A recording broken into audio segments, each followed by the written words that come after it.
Hello everyone. Practically हमने देखा कि जीएसटी रजिस्ट्रेशन कैसे करने हैं, क्लैरिफिकेशन को कैसे फाइल करना है। हमने फिलहाल 2 से 3 केस स्टडीज़ को देखा है। मैं कोशिश करूंगी कि और भी मैक्सिमम अब तक केस स्टडीज़ पहुंचाऊं ताकि आपको लाइव और ज़्यादा अच्छे से समझ में आए कि हर एक चेंजेस एंड हर एक रजिस्ट्रेशन में क्या क्या अलग हो सकते हैं। अगर अलग अलग क्लैरिफिकेशन आता है तो उस केस में आपको क्या रिप्लाई करना है। बट फिलहाल के लिए अगर हम आगे बढ़ते हैं तो जीएसटी में हमने वैसे तो काफ़ी सारे पॉइंट्स को कवर किया कि जीएसटी मीन्स क्या है, रेट क्या है, टाइप्स क्या होते हैं, कौन से केसेस में सीजीएसटी एसजीएसटी लगेगा, कब आईजीएसटी लगेगा। हमने काफ़ी सारे पॉइंट्स को कवर किया।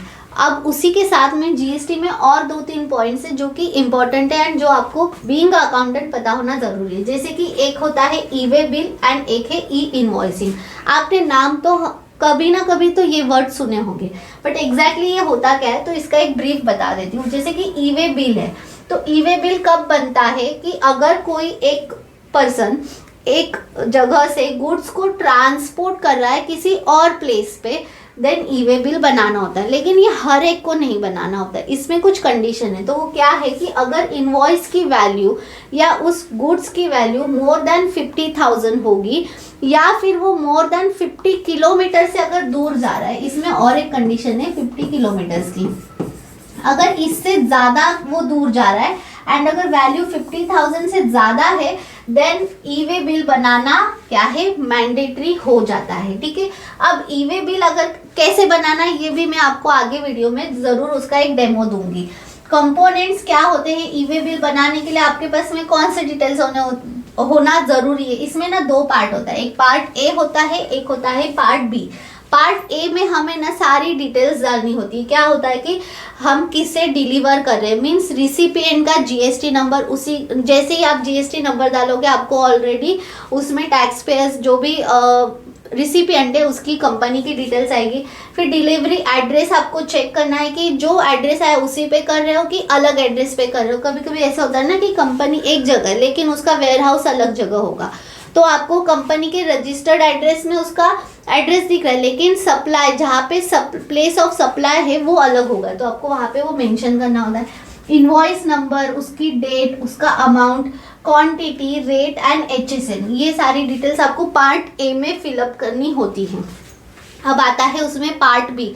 2 पार्ट होते हैं A and B. Part B में आपको ट्रांसपोर्टर्स की डिटेल्स डालनी है, जैसे कि ये बाय रोड होगा, बाय एयर होगा, बाय ई रेलवे मीन्स बाय रेलवे होगा, तो वो सारी डिटेल्स आपको उसमें डालनी होती है कि कैसे वो डिलीवर्ड हो रहा है। ठीक है, अब देखते हैं कि ई वे बिल बनाता कौन है, कौन बनाएगा।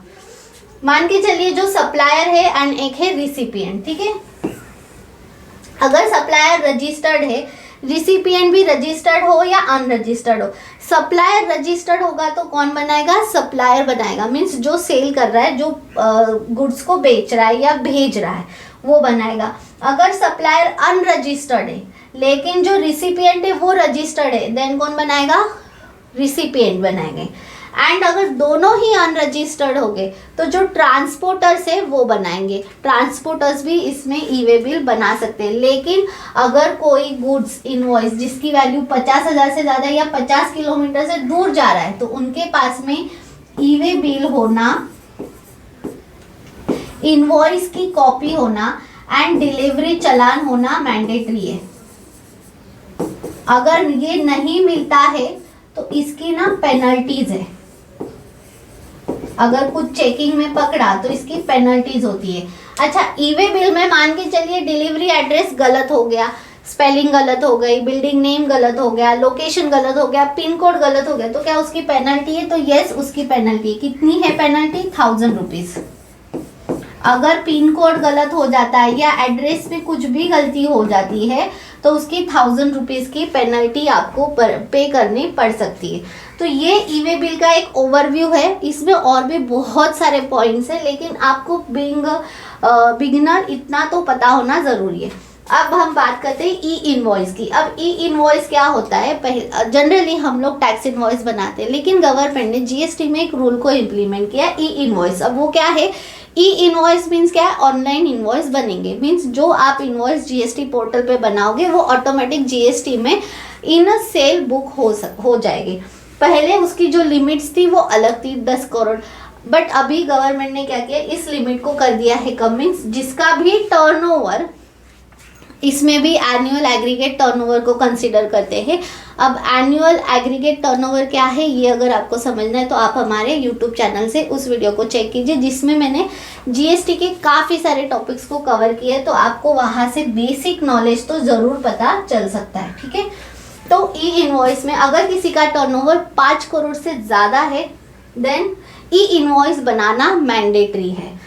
अगर किसी का टर्नओवर 10 करोड़ से ज़्यादा है तो ई इनवॉइस तो मैंडेटरी है, लेकिन उसको विदिन 30 डेज पोर्टल पे, आईआरपी पोर्टल पे क्या करना होता है, सबमिट करना, फाइल करना मैंडेटरी है। अगर 30 डेज के बाद पर्सन करता है तो वो पोर्टल एक्सेप्ट नहीं करेगा, एंड अगर पोर्टल ने एक्सेप्ट नहीं किया तो आगे जो भी रिटर्न्स आप फाइल करोगे उसमें तकलीफ आ सकती है।